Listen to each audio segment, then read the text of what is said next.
All right, guys, and welcome to our stippling week. We're going to learn a technique called stippling, and for those of you that are unfamiliar with it, this is how to spell it. Stippling. We're going to do a few things with this today, and I'm going to follow up a few examples with a demonstration as well. Stippling is the same concept as shading or cross-hatching, but instead of using lines or instead of using value range, you're using dots. All right, stippling is all about dots. You're using different dots, okay? Sometimes you group them more to make things darker. Sometimes you group them less to make things lighter.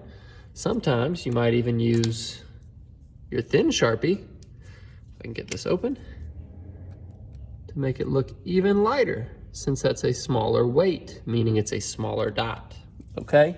So stippling is a technique that is used to create realism, just like shading would be. So you might see something like, for instance, this eye, which is stippled.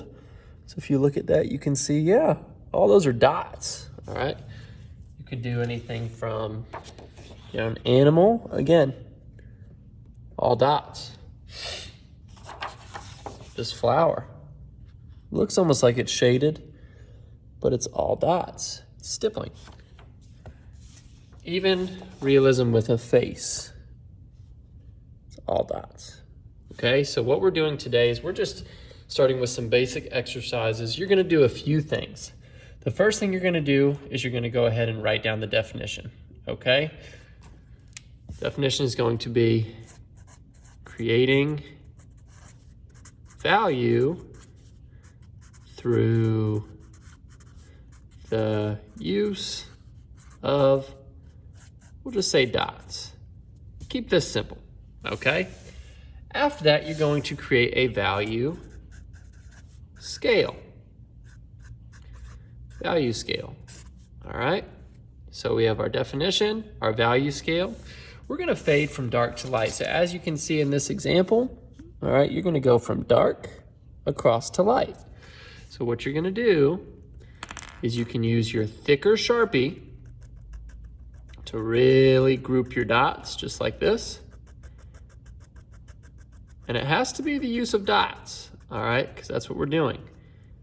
They're grouped, they're really dark. You can overlap them, and you can see, wow, okay, that's almost jet black. Now I'm gonna dissolve this over, and I'm gonna make these a little bit more spread out and add fewer of them to make it dissolve. Now, what I want you to do as well is to go ahead and put that down, get out your thin Sharpie, it says ultra fine point, it should be in your art pack, and I want you to intermingle this one with it in your middle tones, and use this smaller one to transition out of your middle tones and into your lightest tones. And you can spread it out, add less, and you can see how I have dissolved that out into my white space. That's a value scale. The last thing you're gonna do is you're gonna go ahead and you are going to stipple a sphere, and you'll be able to see this as well in the assignment today. So with a pencil, you'll go ahead and kind of sketch in just really lightly your sphere. Doesn't have to be perfect, but try to get it circular. Just as we did with our hatching and cross hatching, we're trying to get the impression of it being 3D. Think about where your light source is coming from. So for instance, the light source is coming in this way, in this example, and I'll go ahead and start to stipple. Now you can use both, and I want you to use both your thick Sharpie and your thin Sharpie. Your thick Sharpie will be more with your shadow areas. I'm gonna add less the closer I get to that highlight. And I will transition this into my thin Sharpie, okay? So I'm using my thick one, using the dots. And you can see I'm not lifting up too high because I wanna go fairly quick to be more efficient with my time. So I'm gonna go ahead and add these dots to my shadow dissolving them closer to my highlight. Looking at my reference to make sure that it's looking fairly accurate and dissolving it into the white. I don't want to create a black ring around that area. I want to dissolve it into it, okay? Now this might take a few different layers, especially in your shadows, to give it more contrast. Okay? Now, after you get done with your thick one, you probably want to add your ultra thin Sharpie, especially as it transitions into that lighter highlight to make it seem a little bit more seamless.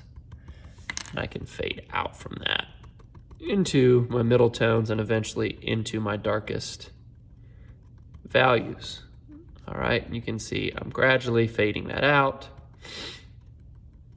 And I can continue to push and pull with the value range. Where I want it to be darker, I'll add more dots. And where I want it to be lighter, I just won't touch those areas. So in here, that's dark enough. I don't need to touch that. But down here, I'll probably want to get darker because I want to fade into the dark. Okay, if you look at it and you're like, you know what? It still doesn't look super 3D.